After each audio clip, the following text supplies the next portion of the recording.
everyone, my name is Candy. I am also known as Kawaii Stars, and I run a small art business where I travel conventions and also sell artwork online of my puppies that I've turned into my mascots, as well as cute kawaii art merch from my favorite animes. So it is the last few days of 2024. It is currently December 28th. I believe it's December 28th. And I wanted to do just a quick casual video talking about how 2024 went for us. So if you see me glancing down a lot, it's just because I'm looking at my notes because I have the memory of a goldfish. And this sunflower here is my mic, so if you see me waving it around, that's what it is. All right, anyways, let's get started. So this year was the very first year that we traveled to conventions outside of Florida. This is the first time we have flown to conventions. We've traveled to other conventions within Florida where we drove short distances, but this is the first time we had to fly, which is a whole different ballgame because when you drive somewhere, you can just pack the car full of your stuff. It doesn't have to be packed that neatly. It can just be thrown in boxes, whatever gets the job done. But when you fly, you got to pack within your limitations. You got weight limitations, luggage size limitations, and that was a whole new learning curve. But I'll get into that a little bit more later. So this year we traveled to a total of 8 conventions, and 3 of them were in Jacksonville, and only one of them we proxied at. And I mean by we, Alex and I did separate conventions. So what happened was Collective Con, which I had signed up for first, which is in Jacksonville, we were already signed up for. And then we ended up getting into Anime Milwaukee as well. So they were at the same weekend. And rather than cancel one, which we couldn't get a refund for Collective Con anyway, I decided to fly to Milwaukee and see what it would be like to try to do a convention on my own. And Alex stayed here in Jacksonville to do the Collective Con. So that's the first time we've done 2 cons at the same time and separately. And that was a whole interesting experience. I had to make 2 of everything, like as far as signs and displays. And then I also had to pack everything and carry everything myself. And Alex has always been a big help carrying things around the airport, and like the luggages are really heavy. But since it was just me, I was lugging around 3 luggages all by myself. So that was an experience. But I did learn that I could potentially do a small convention on my own.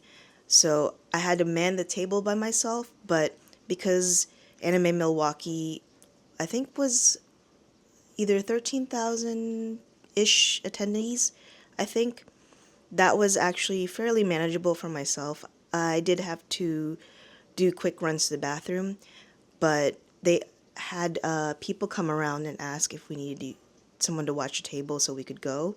So that was really helpful. And overall, Anime Milwaukee was a really fun convention. The hotel was connected to the convention center, and I was able to book the Hilton with points. So that was a big saver. And I was able to walk from the hotel to the convention center without ever going outside, which was a big help. And there was a really great food court just down the street from the convention center. So all in all, if you were going to solo a con, that was a pretty good one to do. Sadly, we didn't get back in for 2025, so we won't be there for 2025, but I'll apply again for 2026 and maybe they'll let me back in. All right, so let's see. I'm not sure if I should go into overall sales or keep going with the cons. Let's keep going with the cons since that's what we're talking about right now. So The most profitable convention that we did last year was Anime Boston, and this was our first time vending there. And Anime Boston also has a no sticker policy, and that was new for us because a lot of our merchandise before was based on like adhesive products. So for that convention, I ended up making magnets, and we ended up bringing things that were not adhesive, like totes and pillows. So that was interesting, but we actually did really well.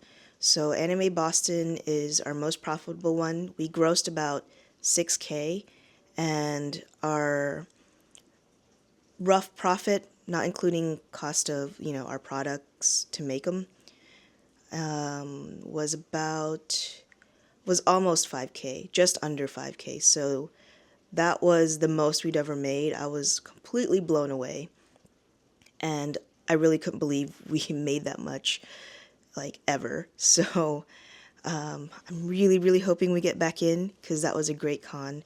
I feel like the reason we did pretty well at that convention was the there weren't there was a lot of artists in Artist Alley, but not like a sea of artists. And it was separate from the vendor hall. So people who came to Artist Alley there were there to definitely see the artists. They weren't just randomly browsing. And the announcer, I believe their name was Tiger, was really great, and they were talking like about pushing people to like support artists and like saying jokes like, you should leave this room with your wallet empty. It was hilarious. And they also promoted no photo taking in Artist Alley. So I don't know if that was a factor that kind of maybe push some people to buy that sticker instead of just take a picture of the sticker. I have no idea. But that was definitely something that they were enforcing there, which I've never been to a convention that did that, so that was really interesting.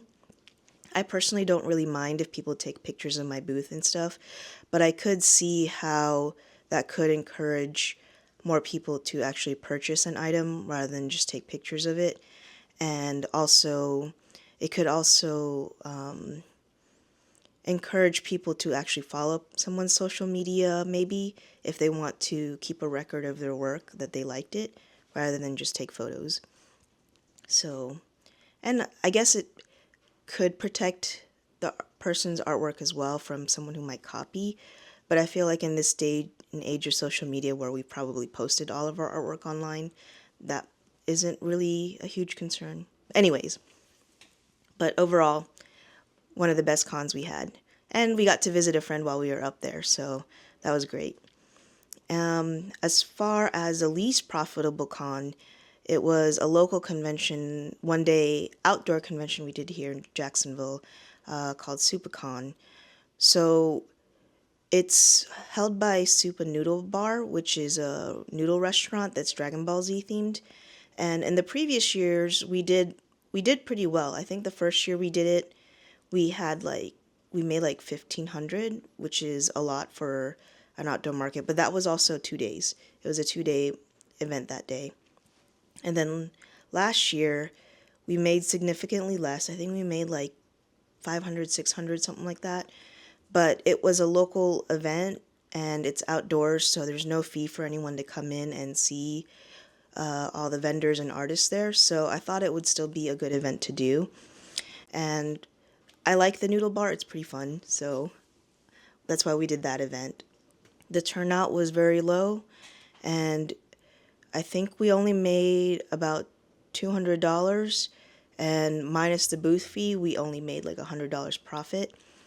So I don't think we'll probably be doing it in 2025 just because of the time and effort it also takes to set up an outdoor booth, and then the potential for a product to get damaged being outdoors. I don't know if it's worth it for us to go back, but yeah. So as far as the con with the best vibes, I would say definitely Anime Boston because the announcers were fun. The attendees were really great. I had some really fun conversations with some, young people who are aspiring artists who wanted to know about our products, how we made them, and what we do for a living. So that was really cool. And the second one would be Anime LA. Now, Anime LA was an okay con for us. We made about the same amount that we would have at Wasabi Con here in Jacksonville, but the vibes were really fun. I really love the ribbon games that they do, and all the ribbon collecting. Previously, the only con I'd ever seen do that was Dragon Con, when I used to go to Dragon Con as an attendee, and I loved collecting the ribbons.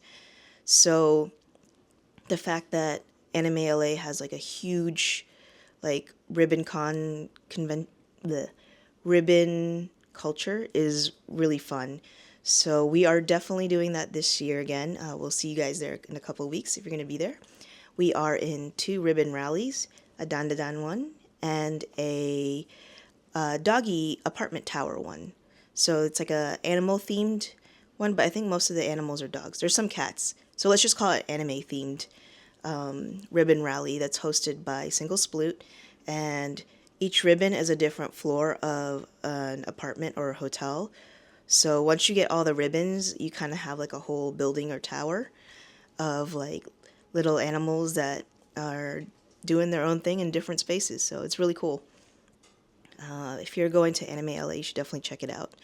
I'm really looking forward to it. And last year we took a short vacation and visited a lot of family and friends in LA, so we're doing the same thing this year, so that's also why I'm really looking forward to going. I'm hoping to visit some museums and just do some LA things. So if you have any suggestions of something we should do in LA, let me know in the comments. So let's jump real quick to our online shop, which I haven't given as much attention to this year because of all the traveling to different cons. On Etsy, we did 223 orders, and our most popular product was the Anya headbands that we designed and 3D print ourselves.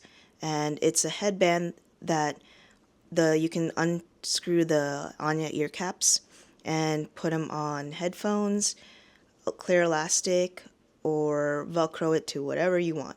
So it's a versatile headband. And on Shopify, we only had 23 online orders the whole year, but there wasn't really one bestseller. There was a mix of orders, like some people ordered washi tape, some people ordered stickers and stationery.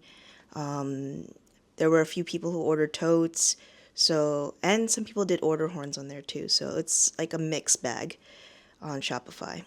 So overall in 2025, I do want to kind of give my online store a little bit more love and promote it more, make more digital content to help promote it on YouTube and Instagram, which I did not do a lot of this year, so it reflected in the sales.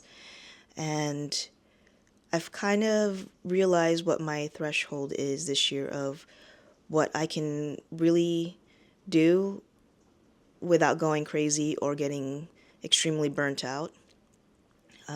Because I do still have a full-time job that is very stressful. So I can only do so much with the business at this time. So I have to kind of maximize that time that I have and still have free time to like live my life, basically. So I learned that the 8 conventions we did this year is pretty much the max that I can do with a full-time job because of vacation days as well as just time. Like, it takes a lot of time to prepare inventory for conventions, and it takes vacation time to travel there, and then you gotta have recovery time because I'm old now, and I can't just be like a spring chicken immediately after a convention. I have to it takes me like a whole week to recover from a convention if we traveled out of town for it. Also, it was tough not having too many vacation days left because all of them were used to travel to conventions. I did do one vacation and I went to Japan solo, but I joined a tour group by Michelle Lamb. So she's continuing to do these art trips I think the next one is going to Greece, and then she's going back to Japan.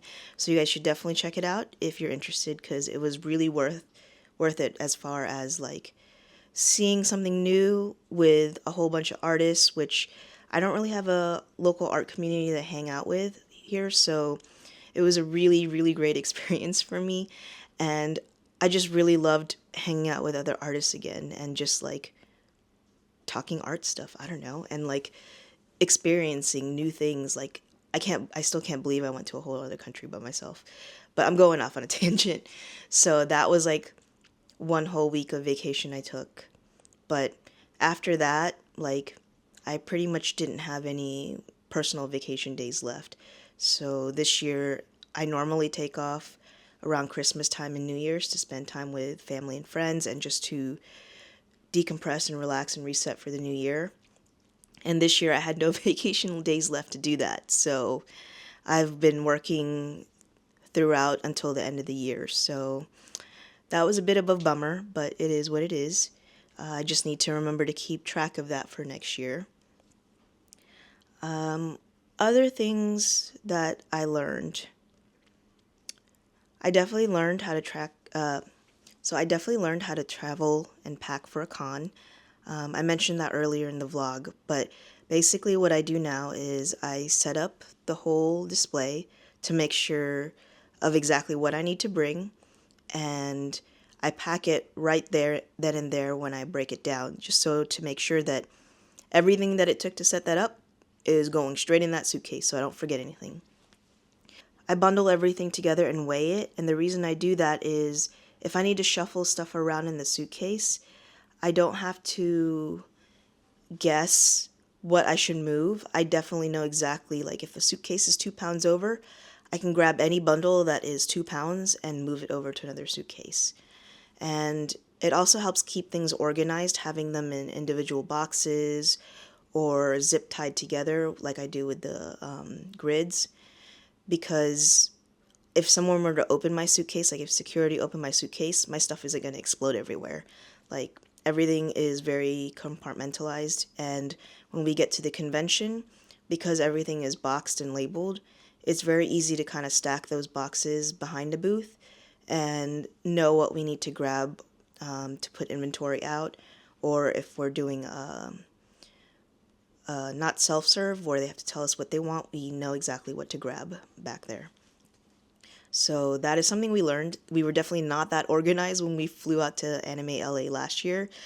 It was a hot mess. We did not sleep before we flew. We were packing literally up until we had to leave to get on that flight. So it was wild.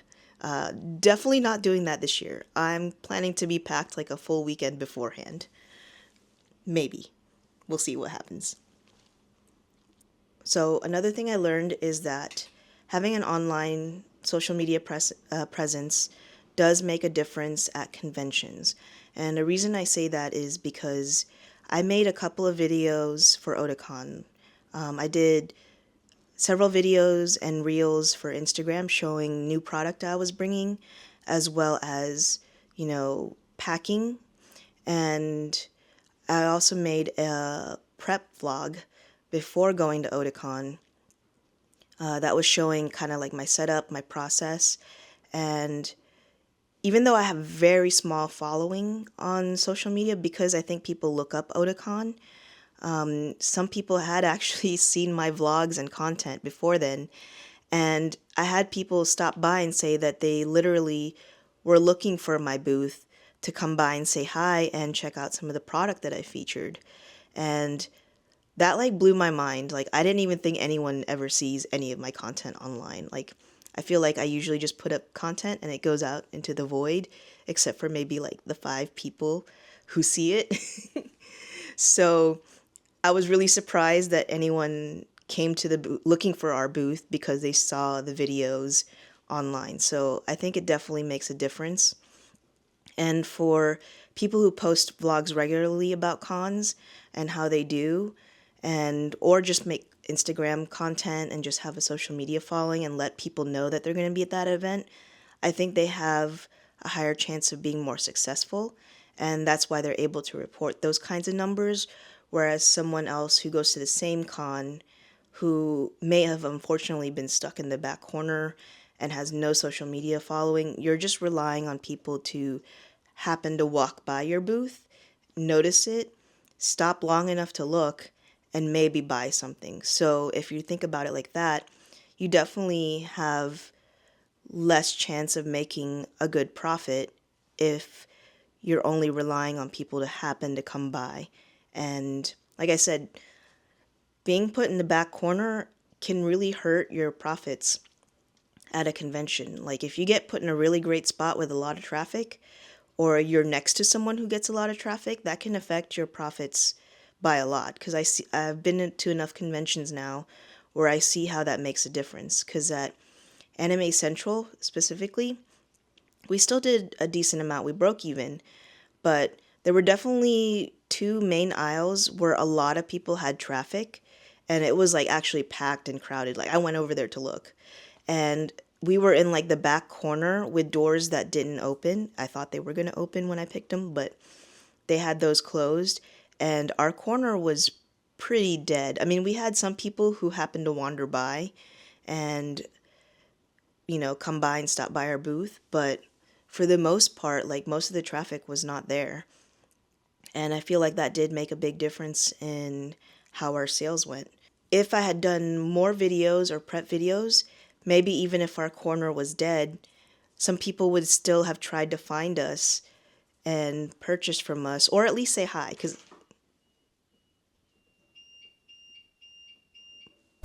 5 minutes later. And we're back. So I don't know what happened. We lost power and it wasn't even raining that hard. So just Florida things. Anyways, where was I? I think I was talking about social media. So in short, I think making that little bit of effort to just letting people know on social media that you're going to be there and growing that following no matter how small online, and just talking about your prep and just showing your art online. Even that little bit, no matter how much content it is or how little content it is, I think it makes a big difference in getting people to come out and find you at the conventions. So that is one of the things that I'm going to try to actively do more this year. So I filmed content at every con I went to. And the only con that I actually published and finished editing the video for, dagnabbit. 1 hour later. And we're back. Take 2. 3? I can't believe we lost power twice. The one time I try to make some content and we keep losing power. What can you do? Alright, so where did I leave off? What is next? Let's talk about products we launched in 2024. So in 2024, I launched a lot more tote designs. A lot of them are my original characters, like the panda, pepper and sugar, some cat totes. But I also launched my very first 2 fan art ones, which were Gojo Kitty and Wada Wadas. So that was new, and I made like a whole line of them. I think my favorite tote that I launched, though, was the Sugar Rainy Days one. And that one, I tried making a rainbow strap as an option so that it looks like you're carrying a rainbow on your shoulder when you're holding the tote. And it turned out pretty well, so I was very happy with that one. And I also did a Cardcaptor Sakura Summer Frog collection. So when she's wearing her froggy uniform, I thought that was really cute. Oh, how could I forget?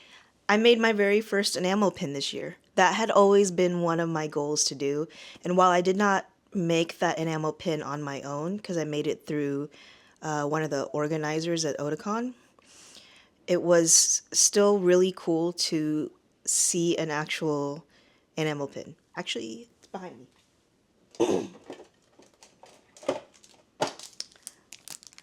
Let me focus on it. Yep. It's my very first enamel pin. I was so excited to see this, like, you have no idea. Like, I'd always wanted to make an enamel pin, and I didn't have enough money to make sugar, and I wasn't sure how many of these pins I was gonna end up leaving with, so I only made sugar just as a test, and I traded this with a lot of other artists who were in the enamel pin group, and that was a lot of fun. But I definitely want to make at least one enamel pin in 2025 as well on my own, like researching and figuring out. The only issue with making the enamel pins is it is a big monetary investment and you have to have the minimum quantity. So that is a bit of a challenge because I'm not a high volume store. I usually, anytime I've ordered 50 of one item, it takes forever to sell out of it. I still have stuff from the very first like shop launch I did like 3 years ago where I ordered 50 of something and I still got some of it. So as much as possible, I try to make small quantities. But I think with enamel pins, you don't really have that much of a choice. So unless you're doing a group order, because this one, I think we were able to only order 50. Was it 50? Something like that. But that was why this was a lot more doable for me. So, but I was super stoked about this one. What else? I also made a large catfish pin. This one. This pin, which is pretty cute. It came out a lot larger than I thought it was going to be because I didn't pay attention to measurements, but I think it's pretty cool. And I also made a wooden pin, which I think this is the first time I made a wooden pin of my little panda character. And I probably launched a few other things this year, but those were the main ones that I can think of off the top of my head. But if you want to check them all out, they're all on our website on alexandcandy.com. And that is my plug for this video. So goals for 2025. I'd really like to get back to streaming. So before I got really into doing conventions, I would try to do at least a stream once a week to either finish up an art piece or just game. And it was really helpful in actually finishing art pieces because I had a scheduled time that I had to make art. And I think I'd like to get back into doing that so that I can make more art pieces and have like some sort of schedule because I feel like I didn't make as much art as I wanted to in 2024. Something really quick that I can also do on stream that I did once as a test on YouTube was to do my quick doodles. So at conventions, I do quick doodles. Some of them I've had pre-made and I have them sitting out for people to pick from, but I also do them as commissions, and basically they're just quick portrait ones. Let me see if I can grab one back here. Oh, Charlie. So this is an example of a quick doodle, and it's literally that. It's just like a short, small portrait size. I only use Sharpie, so there's like no sketching, just whatever I can manage to do with the Sharpie on the first go, and that's the quick doodle. But I started doing that on a stream, and I think it would be kind of a easy, chill type of content to make where I don't feel pressured to make anything like really intricate or perfect. I'm just doodling. So I'm going to do more of those. I definitely want to get back into making more studio vlogs and editing. And I still have all that content from the cons I did in the previous years. And I think the 2024 ALA con video was almost completely finished editing because I looked at the file earlier today and I don't know why I didn't just finish it. I think all I had to do was an outro and then I forgot because I was so busy. Yeah, last year's quarter 1 and 2 was quite hectic with all the cons back to back. But I don't know if you guys still want to see that content, but what I might do just for posterity's sake is finish editing those videos and at least launch them before that con happens in 2025. Yeah. Goals. For 2025, I did already apply to a bunch of cons, but I'm being a lot more selective about what I applied to. So I'm only applying to cons that either I loved the vibes, like Anime Los Angeles, or I think I can do really well at because of how many people attend. And most of those are out of state, unfortunately for me. The only really, really large ones in Florida that I can think of are MegaCon, which I just can't seem to get into, and MetroCon. So a lot of the cons I'm applying to are out of state. And, you know, those are really hard cons to get into. I think I got super lucky this year that I got into Anime Boston, Anime Central. What was the other ones I did? I took my notes because I can't remember. Anime Boston, Anime Central. What's another one? Oh, Otakon. Yeah, we made it into Otakon. That's another hard con to get into. I think that was the only other big one we did this year. And I mean, Milwaukee was out of state, but it was like a smaller con.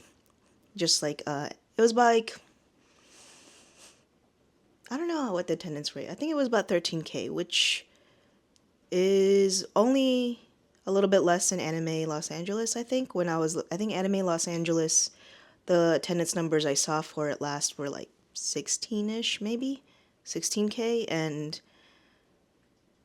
Anime Milwaukee was 13K, something like that. Anyways, but yeah, I'm applying to the big cons because I think those will be those will be worth my time the most because I only have so many vacation days, and I'd like to at least save 1 week in 2025 at the end of the year so that I can take a break, rest, relax, hang out with friends and family. So I definitely want to make sure I have at least a week of vacation left to do nothing next year. Yeah. So as I was saying, I'm not sure how many cons I'll be doing in 2025. I applied to all the big ones, but I'm not sure how many of them I'll get into because they are hard to get into. I was super lucky this year. But if I don't get into that many cons, because they're all really hard to get into, the ones I applied, I'm going to spend that time working on my online content, making more art, streaming, which, I didn't do very much of that this year, and it did affect my online sales. And as far as business models, because I'm working full time, I think kind of vamping up my online shop and sales is the most viable business model for me because I can only travel to so many shows because I only have so much vacation time. And I really do love going to the shows though because there is nothing more fulfilling than seeing someone get excited about seeing your work or seeing you in person because it's like, who am I? Like, who's looking for me? And like someone's like, oh, I watched your video online and I love your work. And I'm just like, are you talking to me? Me? So I still can't believe it when like some people come up to me and say that they've seen videos or when they tell me that they love my artwork and that they buy some, or even if they don't have any, funds to buy, but they still follow me online because they liked my stuff. Seeing that and interacting with people in person is huge. Like, if you just stay at home all the time, you don't always get to witness those reactions. And I feel like it's important not only just to feel validated that you're doing something good, but also it's a good way to gauge what is actually popular. So you are, I am running a business and I do need to see what sells. And the best way to do that is when I go to cons, I can see what people want to buy, what people are buying, because most of the time you can see what they've bought because they're holding it. And you can also see what other artists are selling and what's popular, what cosplays are popular. That will usually indicate which animes are popular if you're doing anime conventions. So there's a lot to be gained by going to conventions, and I will never stop going to conventions. But if I unfortunately do not get into any of those big cons, I will be okay. I'll just take a step back from it and work on my online shop and on my online content. One last thing I wanted to share with you guys is something new that I really want to get into in 2025 is making my own 3D models into little figurines or functional like desk toys. So one of the things I currently have is my little pen holder, and it's a model of Sugar.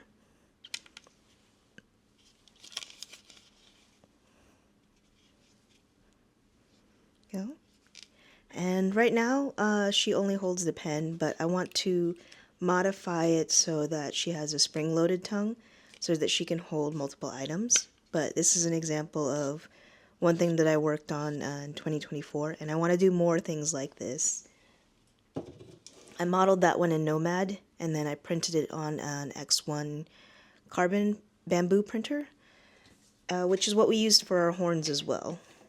And the other thing I was working on that is not a finished product yet is making little buddies like this. This is a prototype that I just printed in white, and it's going to have a magnet on the bottom so that it can sit on your shoulder. I thought that would be pretty cute. Like a little, like, you know, shoulder buddy. And then something that I am really trying to get some of these ready for Anime LA is a cell phone holder of Turbo Granny. Hold on.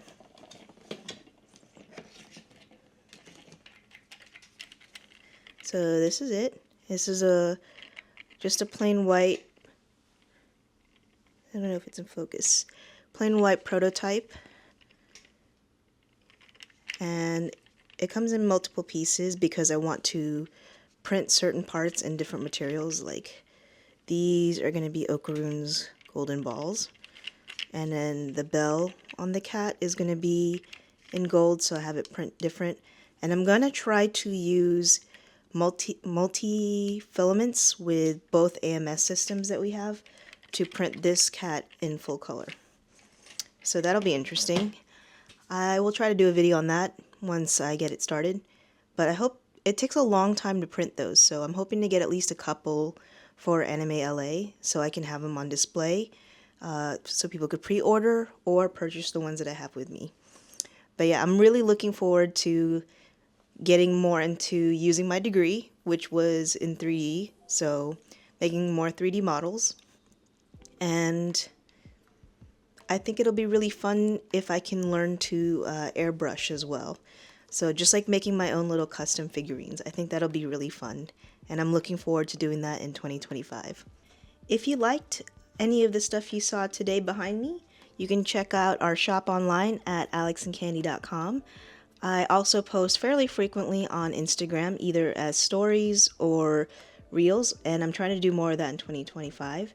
You can find me at Kawaii Stars. And, well, I think I have yapped for quite a long time. And if you're still here from the beginning, thanks for hanging out and listening to me ramble on about 2024. And I hope you had a great 2024 and a happy holiday. And I wish you a happy new year. And I hope to see you guys in 2025 either at a convention or online. Bye for now.